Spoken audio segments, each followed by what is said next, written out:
Le début pour un espoir, celui de tout un pays, la Russie, un retour aux sources, un retour aux heures de gloire, c'est ce qu'espère évidemment la Russie lors de son entrée dans cette compétition. Un adversaire largement à la portée des Russes, un différentiel évident avec des robustes défenseurs face à des attaquants virevoltants, mais qui manque sans doute un peu de physique. Le Japon va tenter de créer peut-être la première sensation de ce mondial. Le contraste est terrible. Ce dispositif 0-6 en défense du côté russe, c'est traditionnel, historique, même si on sait que cette équipe est capable d'évoluer en 1-5. La première tentative de Kung Fu, mais Dibirov avait tout compris aux intentions japonaises.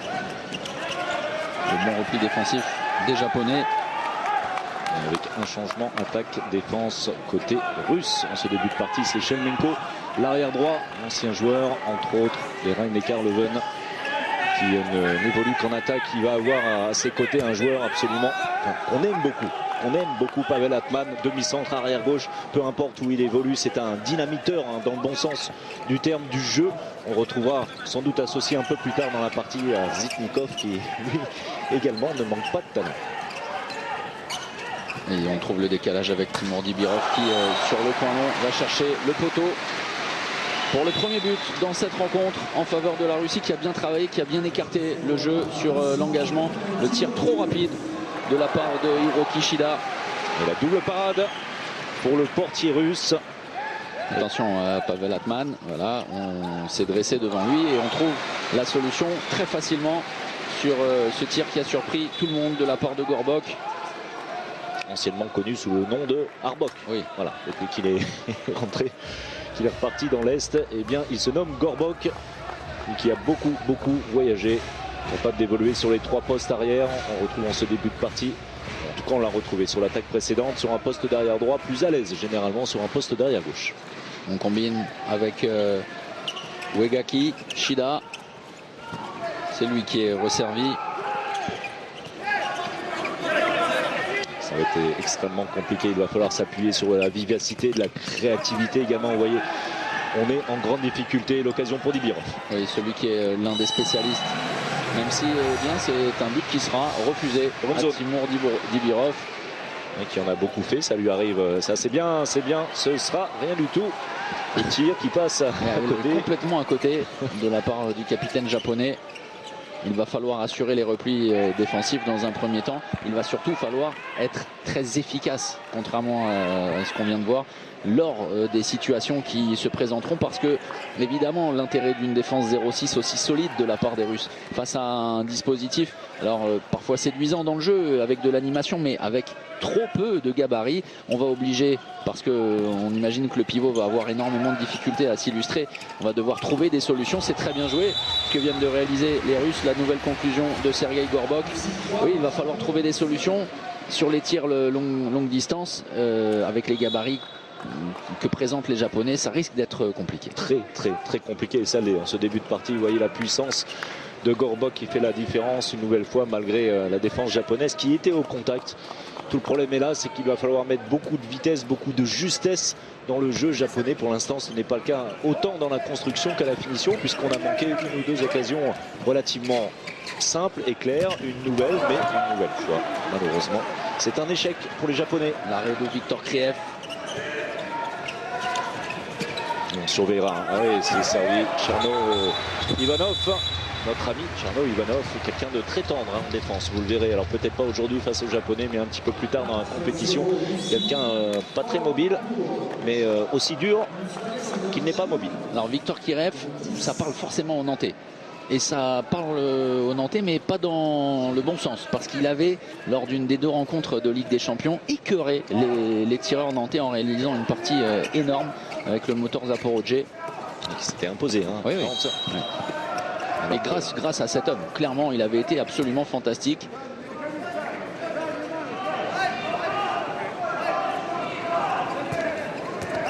Reprendre le jeu, essayer d'utiliser la largeur du terrain. Ça, c'est bien déclenché très rapidement avant que le contre russe puisse s'organiser. Regardez, ça passe entre les bras du défenseur central.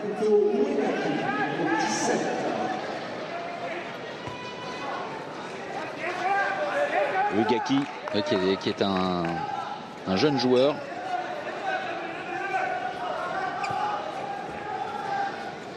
25 ans. On le disait, cette équipe du Japon est en pleine construction pour ces Jeux Olympiques dans un peu plus de 3 ans. Pavel Atman qui va chercher l'intervalle externe, passe le bras.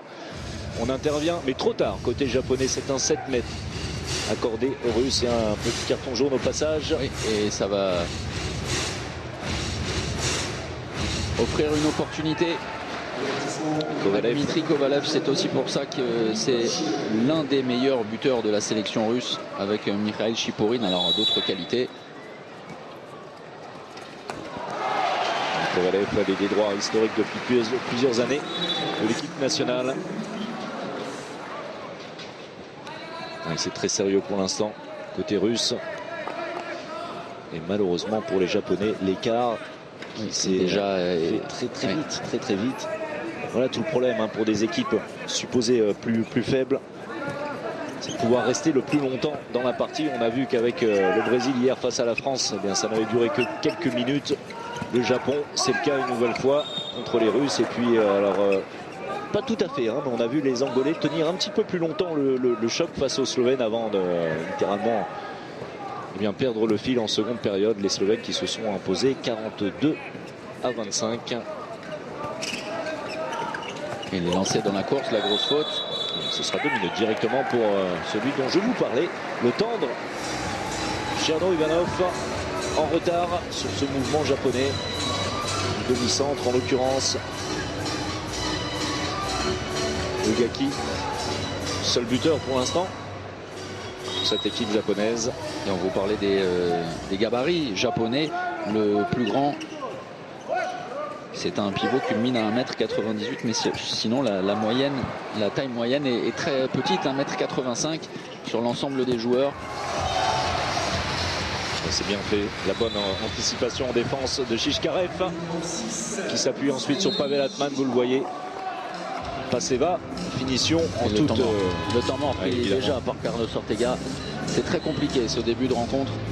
Et on imaginait peut-être les Japonais capables de réaliser un exploit. Pour le moment, on en est très loin. Guys, don't miss the ball. If we are playing with continuity, we find situation. We have to go. But if we miss this ball, nothing to do, guys. Mix the hell in defense, coach. You are helping too much. Venga, tío, vamos, va.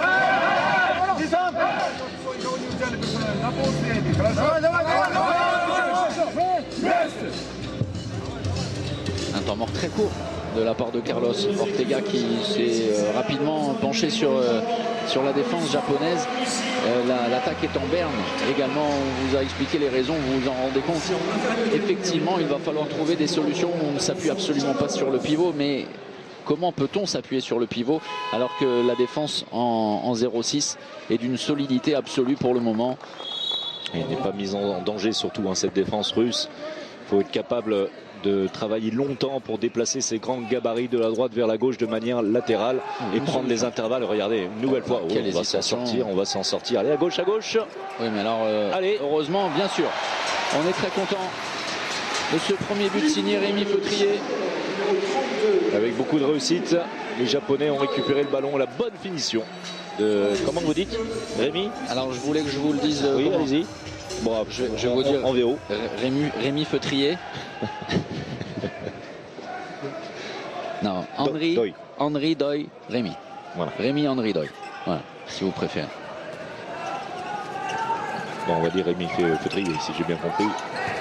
Auteur de ce but. Rémi qui est un garçon très touchant, charmant en dehors du handball, et quelqu'un d'assez réservé. Et qu'on appelle Rémi Feutrier à longueur d'année, donc on ne va pas changer aujourd'hui.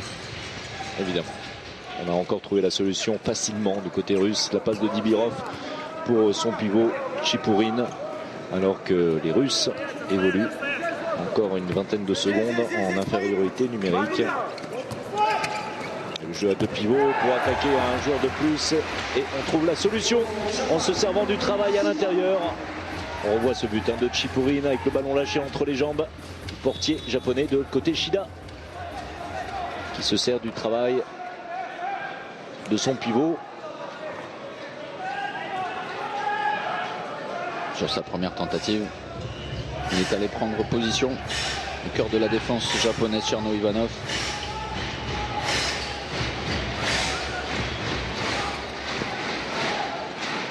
Cherno Ivanov qui porte le ballon à l'opposé. Le jeu avec Chichkarev, mais la perte de balle. Alors forcément, les Japonais doivent utiliser ces instants, ces montées de balle. On a une équipe relativement lourde, hein, je pense à Cherno Ivanov en particulier. La force des Japonais, c'est également la vitesse. Lorsqu'on en aura la possibilité, il faudra jouer les coups à fond en montée de balle, en contre-attaque si c'est possible. Shida, le changement de position, on joue avec Uegaki, c'est Shida à nouveau qui est servi. Super, ce tir, l'assaut qui est allé pleine lucarne. Avec le poignet, vous allez le voir, la fin de passe, on passe le bras sous le contre de Cherno Ivanov et on arrive d'un coup de poignard, monter le ballon sous la barre transversale. Énorme technique sur ce tir et sublime réalisation d'Hiroki Shida. Dibirov qui est entré et qui va se repositionner sur une position d'ailier. On a trouvé la situation très facilement. C'est là aussi une vraie source d'inquiétude pour Carlos Ortega et pour les Japonais. Et on change immédiatement de gardien parce que Tatuyuki Shimizu est en grande difficulté, mais finalement à l'image de l'ensemble de la défense japonaise. Oui. Si ce n'était qu'un problème de gardien. Et alors, on souhaite. Oui, bien sûr. On a vu l'autre gardien à l'échauffement, Masatake Kimura. Bon, comment vous dire, on n'a pas été très convaincus.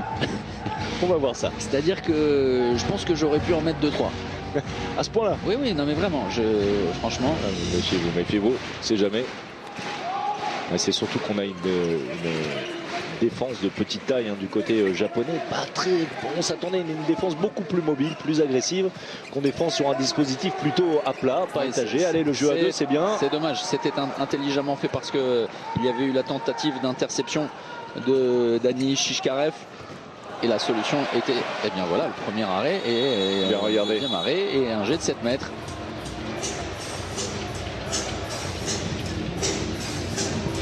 On va retrouver Kovalev qui fait son retour.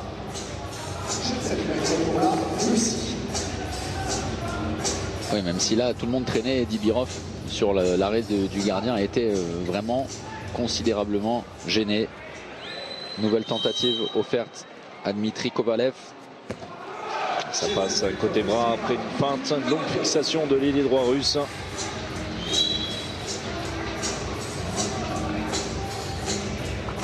Très sérieux.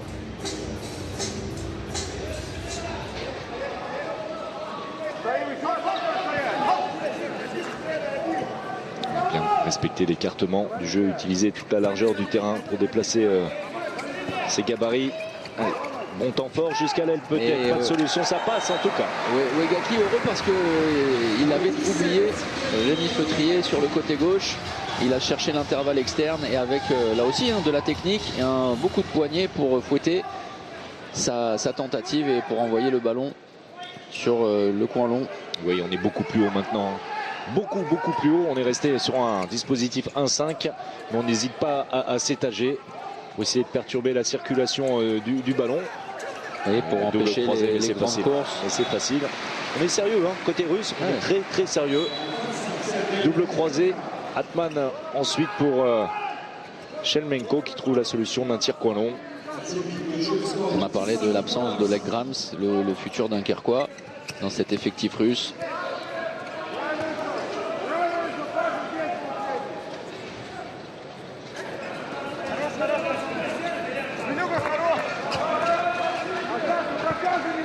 Le Yago japonais.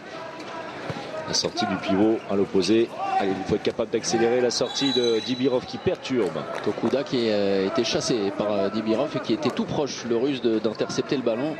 Il faut s'appliquer sur les transmissions, appuyer ses passes. Avec Shida, la sortie, Yago une nouvelle fois, Shida resservi, le 1 contre 1. Oui, c'est la perte de balle. C'est trop faible sur cet engagement. Et derrière, on repasse avec Pavel Atman qui va chercher au-dessus de la tête.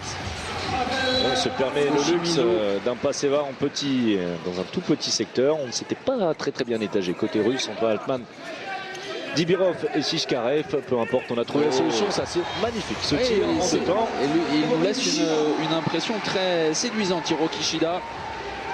Avec un tir à 88 km/h, mais surtout dans un bon temps. Regardez la fixation, pas de contre. Cherno Ivanov avec les bras en bas, ça lui arrive. Et bien la solution est trouvée.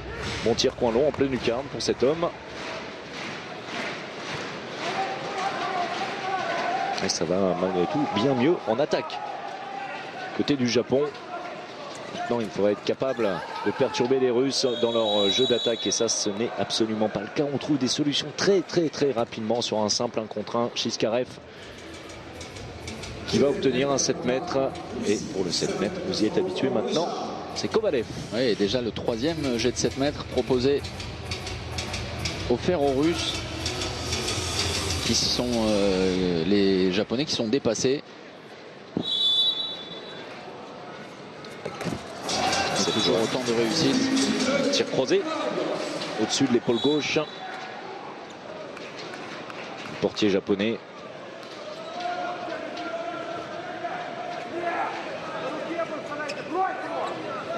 Le changement de position entre Shida et Uegaki pour le début de l'enclenchement. Voilà, on va revenir à la normale. L'entrée en deuxième pivot.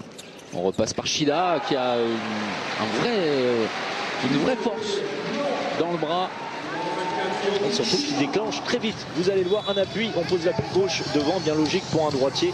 Ensuite ça va très vite, de la réussite malgré Kireev qui avait lu les intentions de Shida. Shida 4 sur 4. Alors je ne vais pas comparer ce qui n'est pas comparable, mais sur ce poste d'arrière gauche, la technique de tir, les tirs en appui comme ça, c'est un peu la même technique de tir, toute proportion gardée, que Mikkel Hansen. Êtes-vous d'accord? Pas du tout. Merci. Alors, on va suivre cette action. Voilà ce que doivent absolument faire les Japonais dans le jeu rapide. On sait que c'est l'une des faiblesses des Russes. C'est le repli défensif. On est un petit peu lent. Et là, on s'est bien passé le ballon pour trouver une solution dans l'intervalle externe. Les Japonais qui reviennent à 4 buts. Oui, pour la vitesse de déclenchement. J'ai dit toute proportion gardée. Bien sûr. Toute proportion capillaire également. Bah, il est blond un peu. Oui, là, Shida qui réalise de bien belles choses. L'arme principale en attaque côté japonais. Oh, dommage qu'on n'ait pas laissé cette action se poursuivre. Le jeu à deux entre Dibirov et Chipurin qui s'était joué des deux défenseurs japonais. Et qui s'était appuyé clairement. Timur Dibirov, ça a sifflé trop tôt de la part des arbitres iraniens pour un Paseva. Il avait été resservi dans le bon tempo. Et c'est en train de monter en agressivité, en dynamisme côté japonais. Oui, c'est essentiel. Oui, c'est bien, comme par hasard. Tuer l'arrêt, c'est bien également ce que réalisent les postes 2. Allez, on a vu la sortie de Tokuda. Il faut pousser les ballons jusqu'à droite, à droite. Et ça s'est replié, c'est terminé, ça s'est refermé avec le bon repli de Timur Dibirov. On va effectuer le changement attaque-défense. Hésitation. Non, oui, c'est effectivement pour évoluer en supériorité numérique avec le plus grand joueur de cet effectif, Hiroyasu Tamakawa, 1m98, qui va prendre place au cœur de la défense russe. Plus utilisé en défense dans le secteur central, prise de risque évidemment, sans Kimura dans le but. Oh, superbe le coup avec Rémi Feutrier à la conclusion. Et regardez la grinta du Chambérien. Et magnifique, la passe est parfaite, le temps d'engagement également.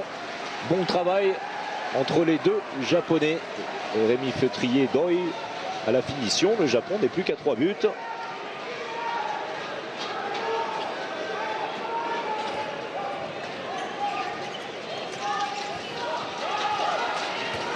Et vous voyez un plus ça va aller jusqu'à Shishkarev. C'est parfait de la part de l'ailier Shishkarev.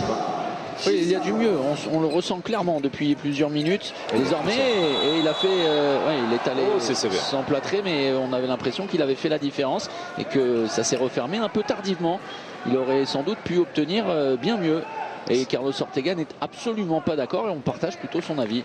On avait l'impression que les joueurs russes sur la feinte avaient reculé un petit peu et qu'ils étaient intervenus alors qu'ils avaient les pieds en zone. Peu importe, 5e ballon perdu côté japonais. Seulement 3 pour les Russes. Et changement tactique, la confirmation avec Tokuda. Et regardez, hein, une défense en 3-3. On est en 3-3 là. On est en 3-3. Alors beaucoup d'espace derrière. Il sera difficile de contenir Chipourine dans ce genre de situation. Ouais, c'est très intelligemment fait. Vraiment, bravo pour cette action. Tableau noir, clairement. On ne s'est pas précipité, on ne s'est pas inquiété finalement des mouvements proposés par les Japonais. On a lâché les ballons dans le bon tempo pour aller jusqu'au décalage. Surtout, pardon, hein, mais c'est deux choses essentielles dans le handball. L'intention de bien libérer son ballon et Shelemenko, c'est ce qu'il a fait avec cette passe dans le dos. Mais de fixer également le défenseur, hein, pas seulement se débarrasser du ballon. Mais là vraiment, on fixe le défenseur. La différence avait été faite par le demi-centre Zitnikov. Il vient de faire son entrée et ensuite on a juste transmis à bon escient jusqu'à Chiskarev le ballon. Ça passe, non. L'arrêt, nouvel arrêt de Kiriev. La faute commise par Watanabe, qui est en échec depuis le début de la partie avec 2 tirs ratés. On est reparti sur une défense en 1-5. Possible capable d'évoluer, de changer rapidement. Hein. On s'en est aperçu avec les intentions des postes 2. Cette fois c'est Komuro qui est très attentif. On va chercher le Yago très haut, regardez ça. L'entrée en deuxième pivot de Chiskarev. Pavel Atman qui fait la différence. Zitnikov contré. Défensivement, c'est très intéressant ce qu'on vient de voir, avec de la mobilité, des mouvements qui ont gêné les transmissions de balles russes. On fermera les yeux sur les pieds largement en zone de Shida au moment où il contre la tentative de Zitnikov. Le bras est levé. Et Pavel Atman, c'est à côté. Et bien voilà, c'est clairement à mettre au profit de la défense japonaise qui a haussé le niveau. Et derrière, et bien voilà, très bien, toujours la même impression avec ce tir très rapidement pris de la part de Shida pour ramener le Japon. Et écoutez, sur ce mouvement, je vous rejoins. Ah bah merci. Oui, il faut prendre un petit peu de temps parfois. Non mais sur le tir lasso, aussi. Dans le geste vraiment et dans la technique de poignet, ça me paraissait plutôt évident. Et Shida qui est à 5 sur 5, réussite magnifique. Et on va chercher à harceler. Tokuda, c'est son rôle. Et Shelemenko, le croisé dans le dos du défenseur avancé. Pavel Atman à la finition. Et on a tenté de sortir du jeu Zitnikov. Et l'engagement rapide, on enchaîne, c'est bien, la solution est trouvée, c'est parfait. On n'accordera pas ce but très spectaculaire de la part de Shida. Une nouvelle fois, le carton jaune. Il s'en sort bien. Et c'est très sévère. Alors, on revoit ce but magnifique. Le ballon, voilà, vous parliez des temps de fixation. Oui, il redescend avant de lâcher son ballon. Vous parliez des temps de fixation, il a été très important là pour trouver ce décalage sur l'intervalle externe. Cet intervalle externe, pardonnez-moi. Chipourine qui cède sa place, il n'est pas exclu, c'est un simple carton jaune pour le pivot ivrien. Un jet de 8 mètres. Oui, c'est son numéro, ça tombe bien. En tout cas, c'est bien réalisé techniquement. C'est son premier but pour Watanabe qui a tenté et qui a cherché à libérer des angles. C'est pour ça qu'il a pris un peu de recul. Avec un beau Chavala pour tromper Kiriev.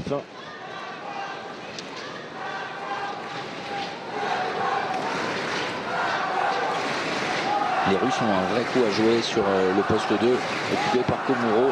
Et Atman de nouveau, mais une nouvelle fois, Kimura, en association, en collaboration avec sa défense, puisque le contre était, vous allez le voir, présent. Alors, pas énorme, Shida, mais ça suffit à fermer au moins visuellement le coin long à Atman. Changement de dispositif défensif côté russe. Vous voyez Dibirov en joueur avancé, il adore cette position. Vous savez pourquoi? Oui, c'est bien accéléré, superbe. Allez, cette fois on va peut-être sévir. Non, c'est encore un carton jaune simplement. C'est bien, c'est ce qu'il faut mettre. De la vivacité avec des gabarits très solides. Sur les postes de 3, Dibirov qui était en retard pour venir dans l'entraide. Et on a trouvé la solution. Et une nouvelle fois, Jin Watanabe va avoir l'opportunité de réduire le score. C'est pour revenir à 3 buts. Et oui, mais Kiriev tout compris. Il ne s'est pas trop livré, le portier russe, sur la feinte. Pour ensuite faire une parade au sol à l'opposé. Watanabe en échec.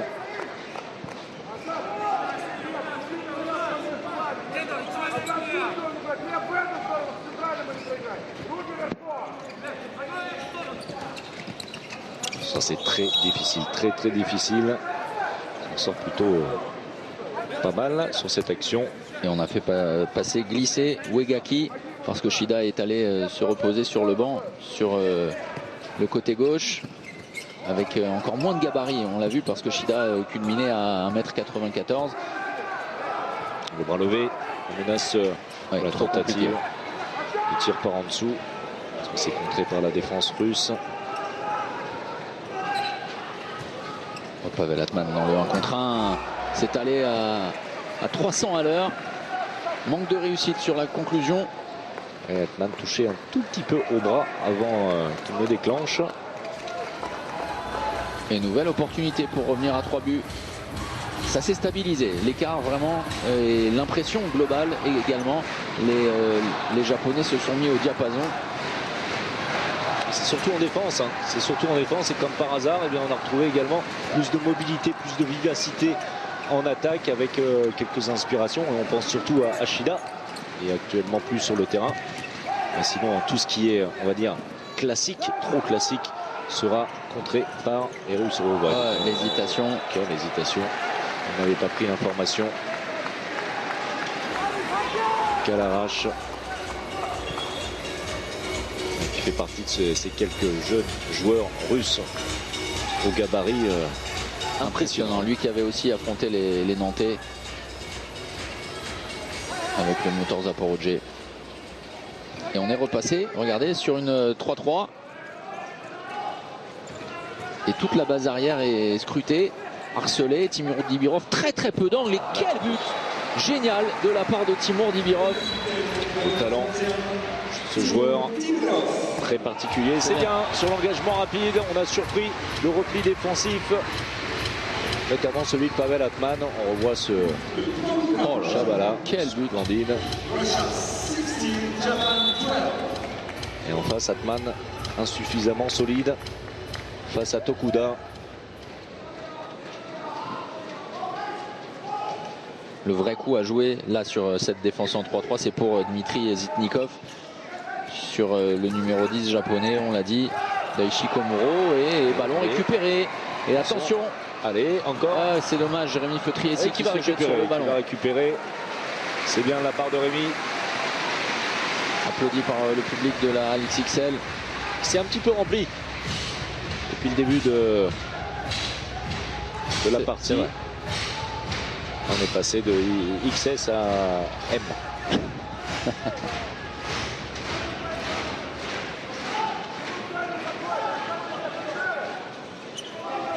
Entrée en deuxième pivot.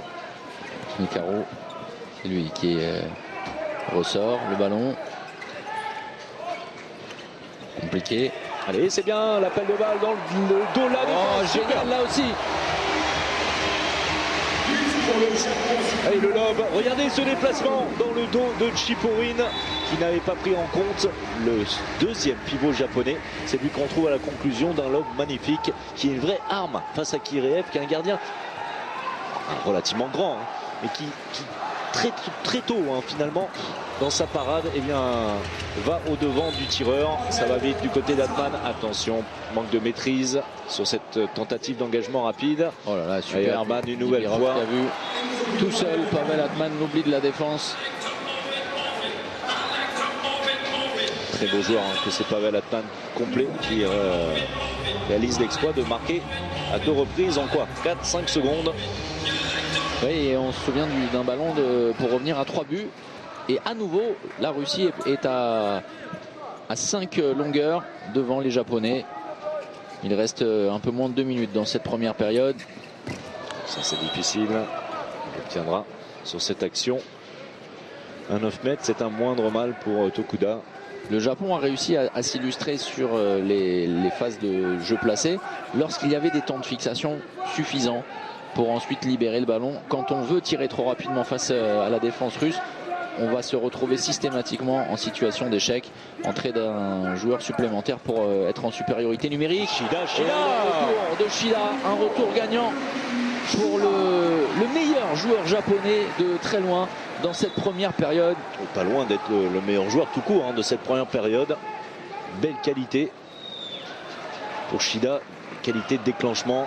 C'est le meilleur buteur, ça c'est certain. Et il est irréprochable à 6 sur 6.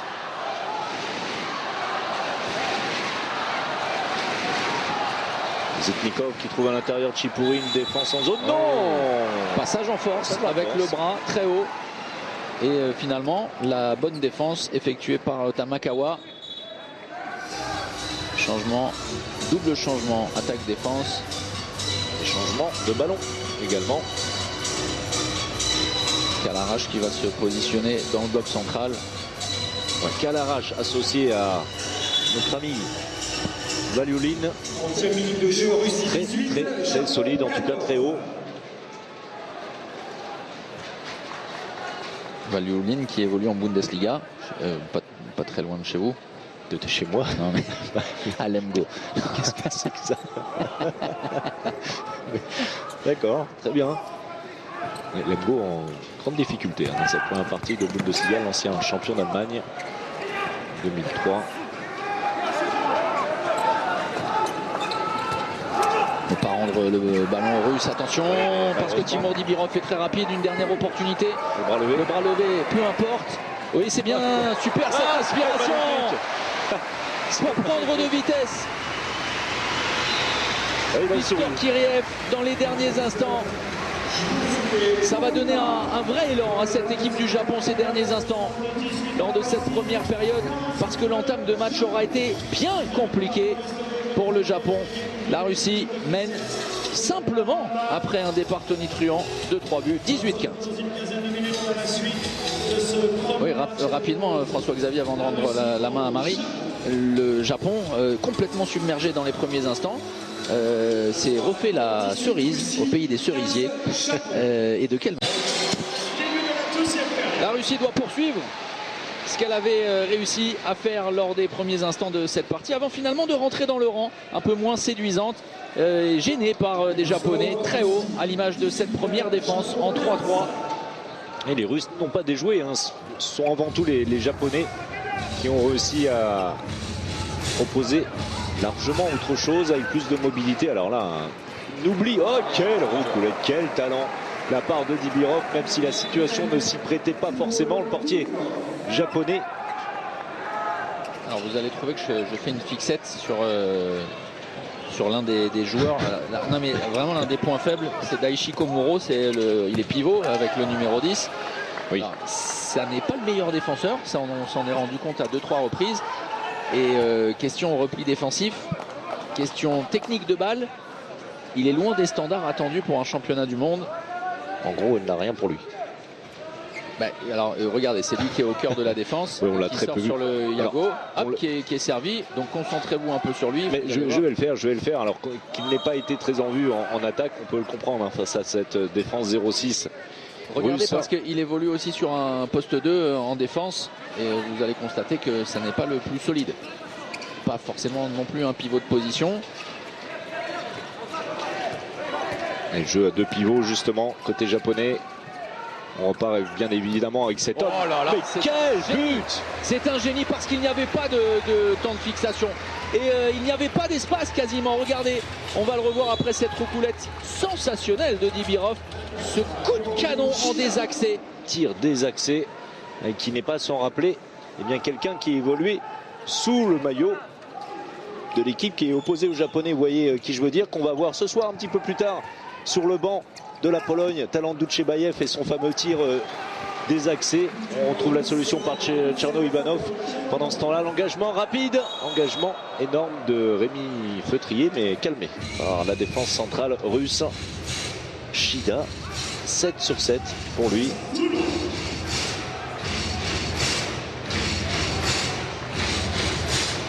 Et les Français sont prévenus. On va sans doute beaucoup travailler la vidéo côté équipe de France.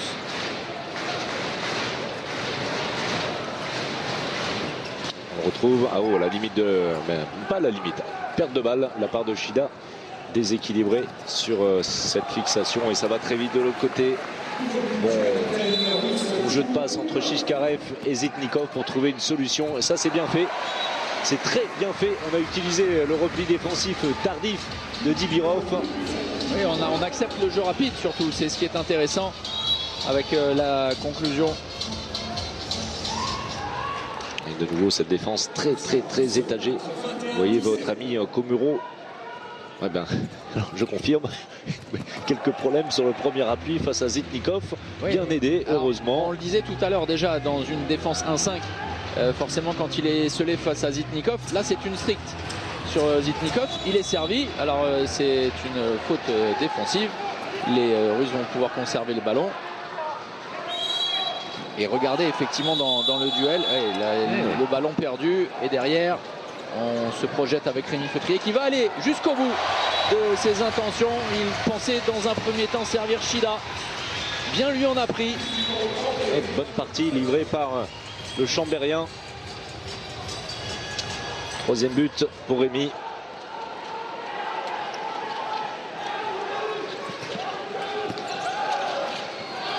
Zitnikov le croisé pour Shevchenko, c'est classique mais c'est bien fait. Alors je ne vais pas m'acharner j'ai bien compris. Mais vous avez vu sur un simple croisé, il est complètement à la rue et il n'arrive pas, et c'est lui finalement, c'est son poste. Et c'est pour ça que l'espace se libère. Alors pour le coup, on l'a vu au ralenti, totalement à l'envers. Ce n'est pas une manière de parler puisqu'il était dos à la situation en regardant son propre gardien.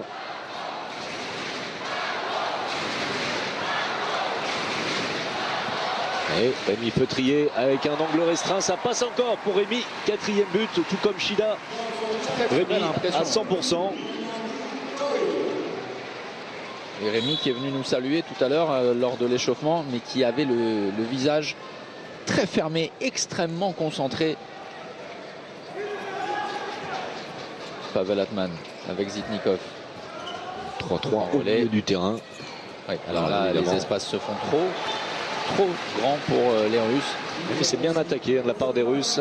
L'initiative de Pavel Atman. On a deux vrais grands manieurs de ballon entre Zitnikov et Atman. Ce n'est pas un hasard si on retrouve les deux hommes. Oui, absolument pas gêné par l'option tactique prise par Carlos Ortega. Changement de gardien dans les buts russes, puisque Viktor Kyriev a laissé sa place à Vadim Bogdanov. Sans son frère aujourd'hui. Vraiment. Vous commencez comme ça. Non, il faisait partie de la sélection russe. Son frère Bogdanov. Non mais vous donnez une vraie information. Oui. Et je vous sens taquin. Voilà.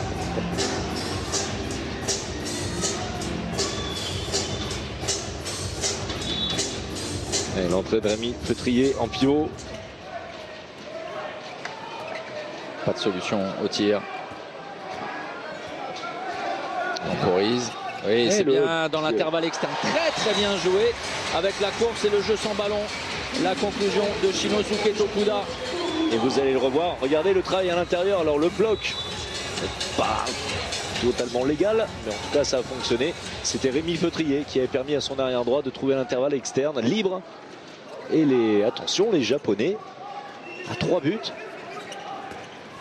Les Russes ne sont pas à l'abri du tout, même s'ils trouvent des solutions facilement. Allez, peut-être. Oh, la grosse faute. La grosse faute. Attention, parce que ça pourrait être un carton rouge.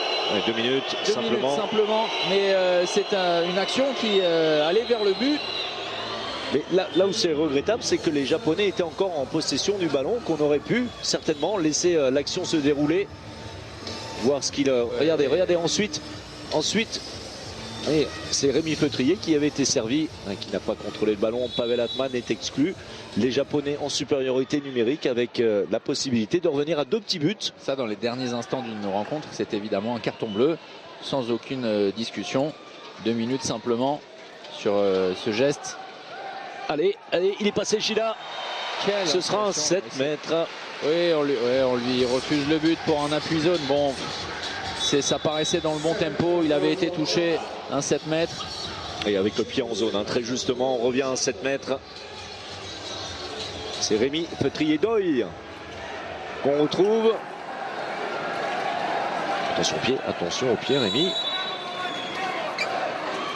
Oh, et l'arrêt est en deux temps. Rémi Andridoy. Rémi Feutrier. Avec un groupe de supporters. Alors et vous voyez, hein, alors le public de Nantais totalement acquis à la cause des Nantais avec un groupe de supporters. Des Japonais, oui. Des Japonais, pardonnez-moi. Et tout ça pour dire qu'on a aperçu des Français tout à l'heure. Génial, alors on ne les verra pas, ils sont derrière les buts occupés par Bogdanov, qui sont tous venus en kimono et en déguisement de Pikachu, ils sont une dizaine. Allez, l'occasion. Et superbe. -1. Et les Japonais sont totalement relancés dans cette partie.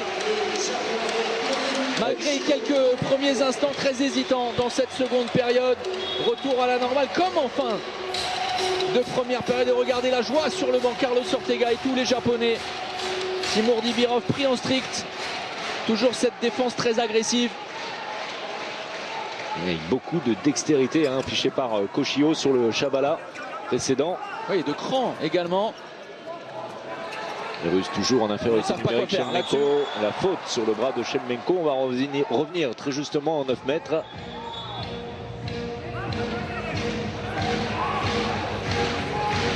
Alors ce serait un énorme coup réalisé par les Japonais s'ils parvenaient à accrocher les Russes. Ne serait-ce qu'un match nul, ce serait déjà un exploit pour des Japonais qu'on n'attendait absolument pas et qui sont en train de mener la vie dure à des Russes un peu décevants. Voilà, Shelemenko, ça c'est propre, c'est classique. Le croisé de Dibirov qui tasse un petit peu la défense japonaise. Et ensuite, la puissance de Shelemenko qui fait la différence. Pas de solution. Le retour de Valulin.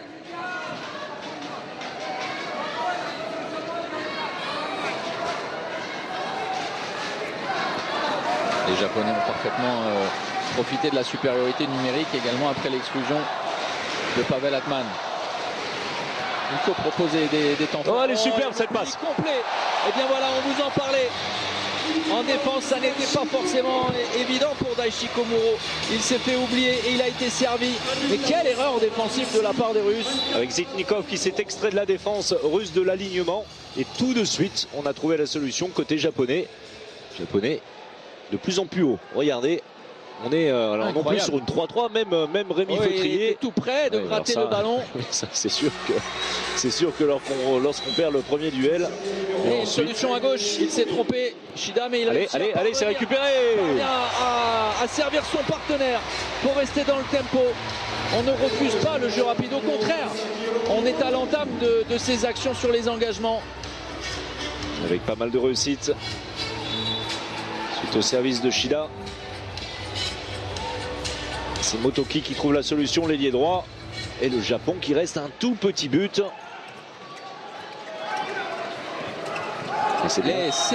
Là, c'est bien défendu et bien refermé.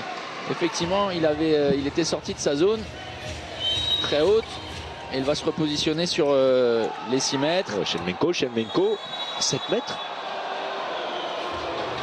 Et on avait l'impression que Shelemenko était mal engagé dans l'intervalle externe. On va certainement revoir tout ça. C'est Shida ici à l'image qui est sanctionné. Oui, alors pour ce geste également au niveau du cou, de la gorge de Shelemenko, on retrouve Kovalev.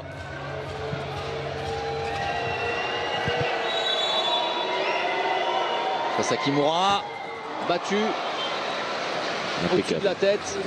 Impeccable, Kovalev. On n'a pas encore vu du tout dans le jeu. Un petit peu de réussite.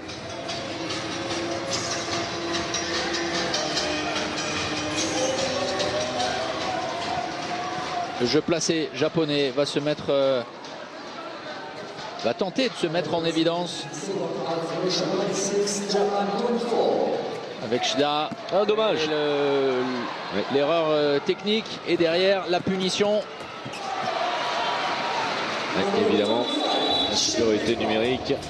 Les Japonais doivent, s'ils veulent inquiéter vraiment les Russes jusqu'au bout, gérer bien mieux ce genre de situation. Et attention, grosse inquiétude pour Shida qui sort pendant qu'on vous offre ce ralenti en boitant et en boitillant et en se faisant soigner.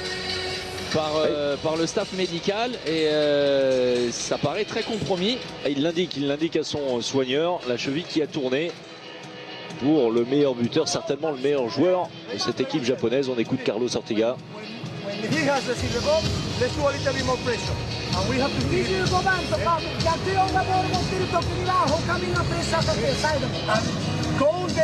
the steps. Then he need the post.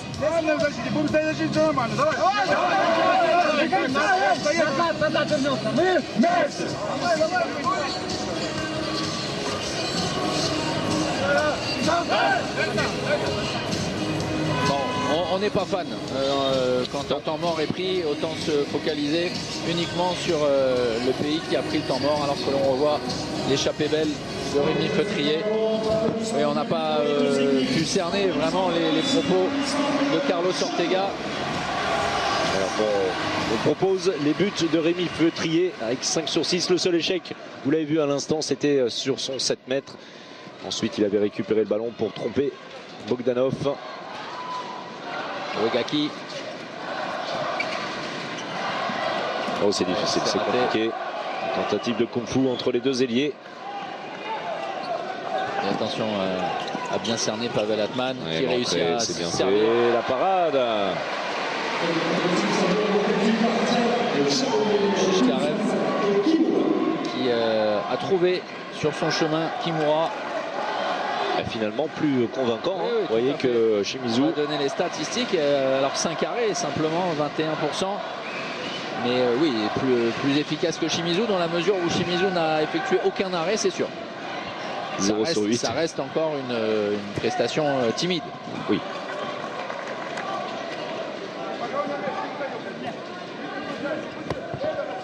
Un petit peu moins que nos deux gardiens français hier soir face au Brésil.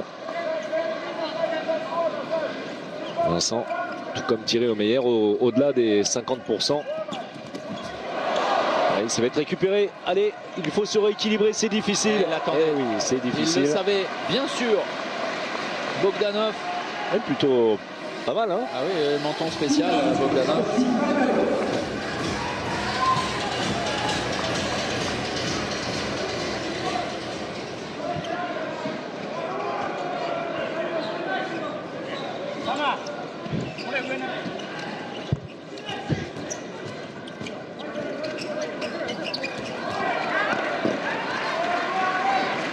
La bonne tenue de la défense japonaise.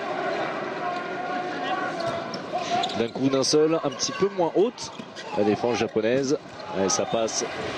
Et les Russes, ils réussissent de nouveau à faire un écart plus 4 désormais. Oui, mais alors un vrai problème de répartition de la part de la base défensive japonaise, parce que sur une simple transmission, on arrive à contourner la défense et à trouver une situation de décalage. Alors tellement on se livre. Souvent, eh bien, on arrive à des situations comme ça où on a des problèmes de répartition. Vous l'avez souligné avec quelques joueurs qui commencent à tirer la langue. Oui, Dibirov, bien sûr. L'aspirateur sur cette sortie. Et derrière, une nouvelle fois, l'efficacité de Timur Dibirov. Et encore une fois, la limite, vous allez le voir, au moment où on lui prend appui, l'ailier gauche russe, à la limite de la zone. Vraiment pas loin du tout, il va chercher très loin à temps. Et pour dépasser le gardien japonais, la satisfaction. Qui recule au moment du duel, ce qui n'est pas conseillé du tout. Satisfaction de Torgovanov parce que c'est rentré également dans le moule ses intentions japonaises. Et attention, hein, parce que ça peut aller très vite à nouveau. Avec cette projection rapide. Ça va très vite, ça va très vite. Malheureusement pour les Japonais, avec, on l'a dit, un Shida qui a cédé sa place sur plus ou moins blessure. On espère que ce ne soit pas trop grave pour le meilleur japonais. Et puis on ne le reverra très certainement pas. Un Shida qui est en bout de banc, qui a un rendez-vous très important demain face à la France, qui est le pion essentiel. Rémi Feutrier également, qui a beaucoup donné, qui a réalisé une grande partie vraiment jusque-là, qui est actuellement sur le banc. Et attention aux organismes, avec, on le disait, ce sera l'une des particularités des adversaires de l'équipe de France. toutes les nations désormais en phase de groupe que les Bleus vont rencontrer auront une journée de moins et vont enchaîner les matchs surtout. Et ils auront à chaque fois évolué la veille, ce qui est le cas des Japonais. Alors pas tous, pas totalement. La Pologne, lors du dernier match de groupe, la Pologne aura un jour de repos, tout comme les Français, entre les deux derniers matchs. Sinon, c'est vrai que c'est assez particulier. On en a déjà un petit peu entendu parler chez nos confrères étrangers dans les salles de presse. Voilà, c'est ainsi. On vous rappelle que pendant toute la durée de ce mondial, vous pouvez nous laisser vos questions, vos commentaires, vos remarques sur le hashtag BeInHand2017. BeInHand2017. On ne vous dira évidemment rien des autres rencontres, mais vous avez l'opportunité avec cette offre fantastique et forcément phénoménale sur nos antennes d'avoir dans le même temps, si vous changez, le Macédoine-Tunisie qui est lui aussi est beaucoup plus serré. Accroché. Voilà, sans vous dire quoi que ce soit d'autre, si vous avez décidé de l'enregistrer. Un match, alors attention, c'est bien. Du côté japonais, on a réussi à marquer, ce n'était plus arrivé, en tout cas dans le jeu d'attaque placé, puisque c'était le cas depuis un petit bout de temps. Ça nous intéresse vraiment de très près, Macédoine-Tunisie, puisque ce sont deux adversaires potentiels pour le 8e de finale. Oui.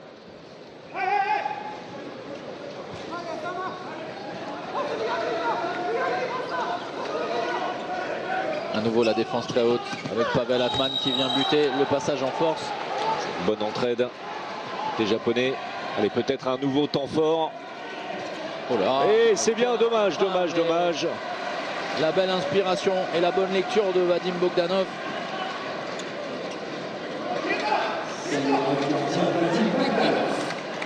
Très bien, une belle entrée de Bogdanov.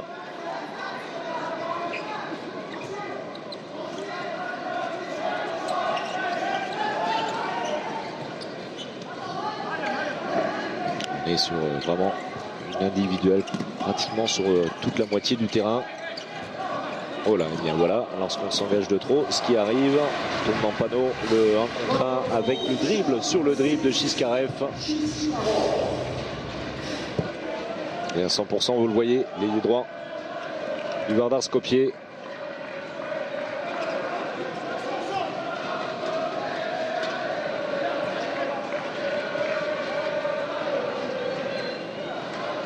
L'écart qui se stabilise désormais autour de 4-5 buts, comme ça avait été le cas la plupart du temps en première période.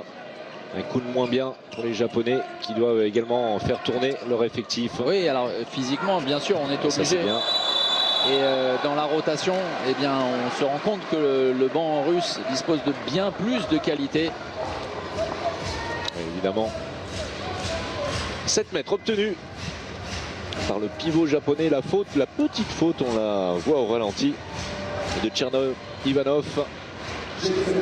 Enfin, petite faute, quand c'est lui qui l'a fait, vous voyez la petite claque dans le dos, vous avez une marque pendant 10 jours. On va retrouver non plus Rémi Feutrier qui a cédé sa place. Avec la fixation et nouvel échec d'un tireur japonais à 7 mètres. Rémi Feutrier avait réussi à tromper ensuite le gardien russe en récupérant le ballon. C'est ce genre de situation qu'il ne faut absolument pas rater. Et la Russie qui tranquillement maintient son écart. 100% à 7 mètres pour Bogdanov. Oh, c'est trop facile. Chiskarev, le Chavala. Les Japonais sont en perdition là depuis quelques instants. Oui, regardez, bien sûr, c'est un sport de contact, mais alors quand les gabarits et le différentiel physique est aussi clair, eh bien ça amène ce genre de situation. Et ça devient très compliqué maintenant. Les Russes qui en tout cas n'ont pas paniqué dans ce temps fort japonais, faible. Côté russe, c'est au-dessus. Oui, mais parce que Shida n'est plus là non plus. Sur ce genre, même hors secteur, il aurait peut-être trouvé une solution. Et Agari, lui, eh bien, envoie le ballon largement au-dessus des buts.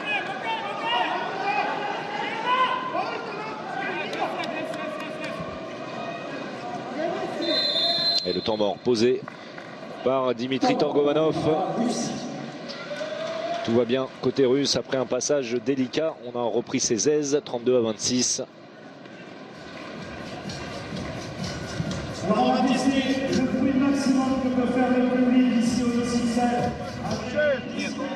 От меня я подожди, давай шмеля получим, вопрос.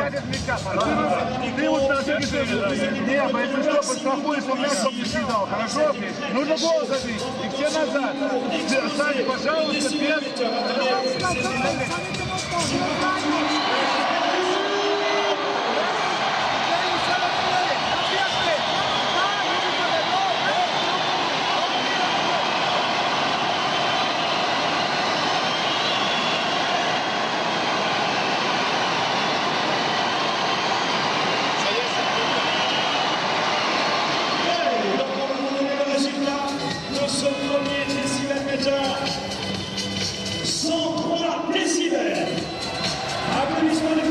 Et alors on retourne sur ce public, parce que effectivement lors de la prise d'antenne on s'est étonné du vide parfois laissé, en tout cas l'impression dans les tribunes. Il n'en est plus rien, absolument plus rien. Effectivement c'est une fin de journée en semaine, on n'est pas en période de vacances scolaires et c'est très bien joué ce service pour Dibirov. Effectivement les gens sont venus un peu plus tard, mais ça reste pour un match de jeudi en fin de journée une très belle affluence. Et vous avez entendu à l'instant à quel point ça peut être bruyant. Le retour de Shida et le premier échec du japonais sur ce tir qui manquait de conviction. Oui, bien préparez vos oreilles, demain ce sera comme ça. Ouais. Et ce sera comme ça à chaque fois que l'équipe de France se présentera ici. On a grande confiance à l'un des plus beaux publics de France. On l'a vécu il y a quelques semaines ensemble lors de ce match entre Nantes. Surnaturel, oui. Vraiment grand bon moment de sport, et on s'attend à la même chose bien évidemment pour l'équipe de France qui sera soutenue merveilleusement bien. L'entrée d'Igor Soroka.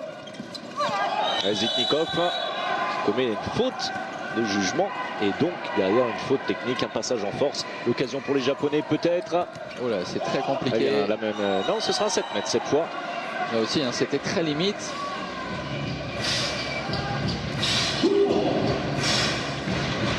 La faute de Soroka qui ferme trop tard, vous allez le voir. Et alors on l'a vu hein, sur cette tentative de passage dans l'intervalle externe, mais juste avant, c'est la fixation qui n'est pas là. On fait semblant finalement, c'est un mouvement mais un peu vers les tribunes. Voilà, ça manque de densité. C'est compliqué cette fois. Bogdanov est battu, c'est la première fois sur 7 mètres. Il avait été impeccable jusque là. Zitnikov qui va céder sa place, il en a sans doute terminé pour aujourd'hui. Le meneur de jeu arrière, très polyvalent du Wisla Plock. Latman, c'est trop facile. Distribue également dans ce rôle-là, c'est sa 8e passe décisive. Oui, c'est bien, très bien. Beau mouvement, très beau mouvement. Côté japonais sur l'engagement rapide et la conclusion de cet homme Motoki suite à la belle inspiration de Koshio.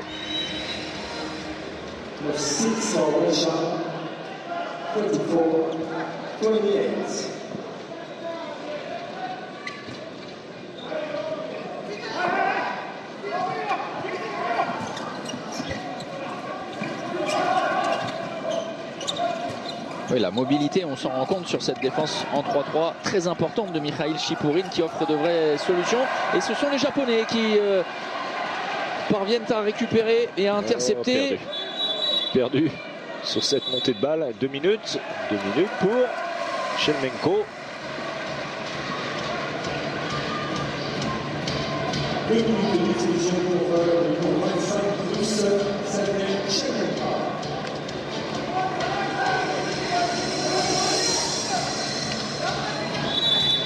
On voit cette situation, oui, pour le coup au visage au moment où il disputait le ballon. Avec de la maladresse. On est très strict. Hein. On a vu ça également hier. Tout coup porté au visage, même involontaire, est sanctionné de 2 minutes. Shida sur place en temporisant auprès. Regardez. Ouais, c'est trop faible. Et derrière, un nouveau ballon. Au pied bien involontaire. En faveur des Russes et pour le coup l'occasion de terminer définitivement le travail et de tuer le suspense qui pourrait encore peut-être planer ici, même si les choses sont mal engagées depuis finalement la 15e minute de cette seconde période. Un moment où les Japonais étaient revenus à un tout petit but des Russes. Oui, avec la sortie sur blessure, hein, c'est un coïncidé de Shida. Moins de solutions sur la base arrière. Et derrière, une défense qui se fait perforer systématiquement sur les... Oui, regardez l'engagement rapide des Japonais, mais tout le monde avait oublié le retour de Gorbok du buteur. Après avoir cassé les deux poteaux, marqué, Gorbok, très bon repli des défensifs sur l'engagement rapide et l'intercept.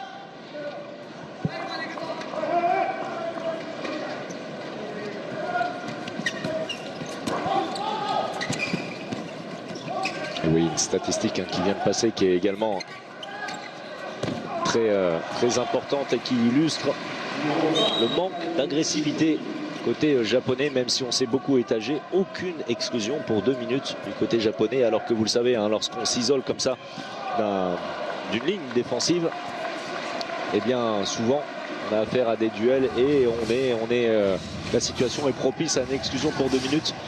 Aucun japonais n'a été exclu. Bogdanov une nouvelle fois qui aura réalisé vraiment une très belle entrée. Oui, près de 50% d'efficacité. C'est la statistique de Vincent Gérard hier soir. 9 sur 18. Lui n'a pas encore marqué.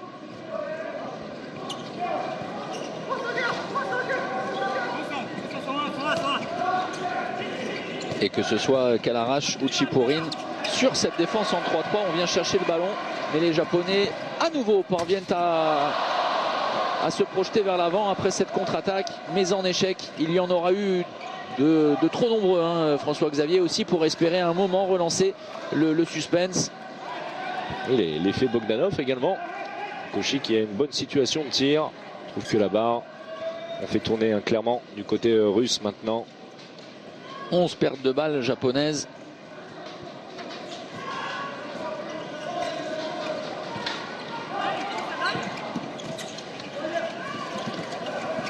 Ouais, sur l'intervalle externe. Trop facile. Réalisé.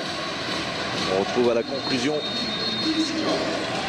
Et le temps mort, le dernier, posé par Carlos Ortega.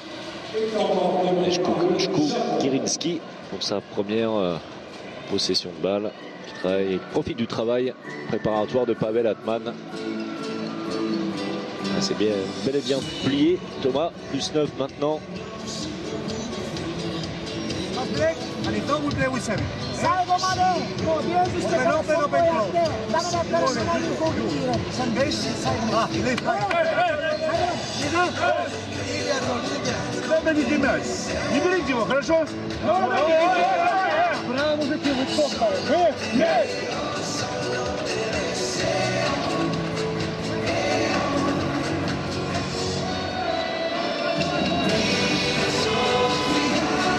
Retour des deux équipes pour la fin de cette rencontre. Applaudissements à la Russie, applaudissements au Japon.